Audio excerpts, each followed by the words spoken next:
వనపర్తి జిల్లా అంబేద్కర్ చౌరస్తాలో డాక్టర్ బాబాసాహెబ్ అంబేద్కర్ జయంతిని బీఆర్ఎస్ నేతలు ఘనంగా నిర్వహించారు. మాజీ మంత్రి నిరంజన్ రెడ్డి పాల్గొని నివాళులర్పించారు. అంబేద్కర్ ఆశయాలు ఇంకా పూర్తిగా అమలు కాలేదని, వీపీ సింగ్ ప్రభుత్వంలోనే భారతరత్న లభించిందని అన్నారు. కె చంద్రశేఖరరావు నిర్మించిన అంబేద్కర్ విగ్రహాన్ని ప్రస్తావిస్తూ ఆయనకు అడ్డంకులు సృష్టించడం తగదన్నారు. ఇక కాంగ్రెస్ ను ఓడించడమే అంబేద్కర్ కు నిజమైన నివాళి అని పేర్కొన్నారు.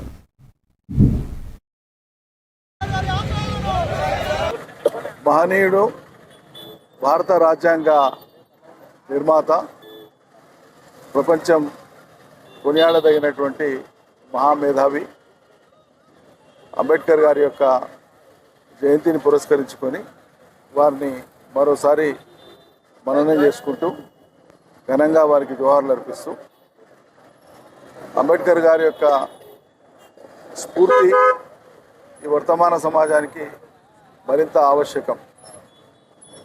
అంబేద్కర్ చుట్టుముట్టు కంచెలేసి ఈ తెలివిలేని కాంగ్రెస్ సర్కారు, ముఖ్యమంత్రి రేవంత్ రెడ్డి సర్కారు ప్రజలకు దూరం చేశారు. అదేవిధంగా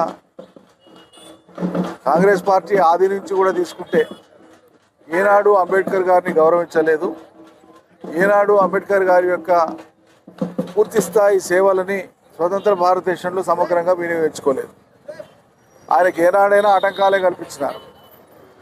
ముందర ప్రభుత్వం ఏర్పడినాక, వీపీ సింగ్ గారి నేతృత్వంలో ప్రభుత్వం ఏర్పడినాకనే భారతరత్నను అంబేద్కర్ గారికి ఇవ్వడం జరిగింది. కాబట్టి ఆనాటి నుంచి ఇప్పటి వరకు కూడా ఇవాళ దేశానికి ఒక గొప్ప స్ఫూర్తిదాయకమైనటువంటి విగ్రహాన్ని పెట్టి తెలంగాణ రాష్ట్రంలో పక్కలే గొప్ప సచివాలయం కట్టి దానికి అంబేద్కర్ రాష్ట్ర సచివాలయం అని చెప్పి ఈ రాష్ట్ర ప్రజాస్వామ్య సౌధాన్ని ఏర్పాటు చేస్తే కల్పించినటువంటి ఆటంకాలను కానీ, చుట్టూ వేసినటువంటి వలయాలను కానీ, కంచెలను కానీ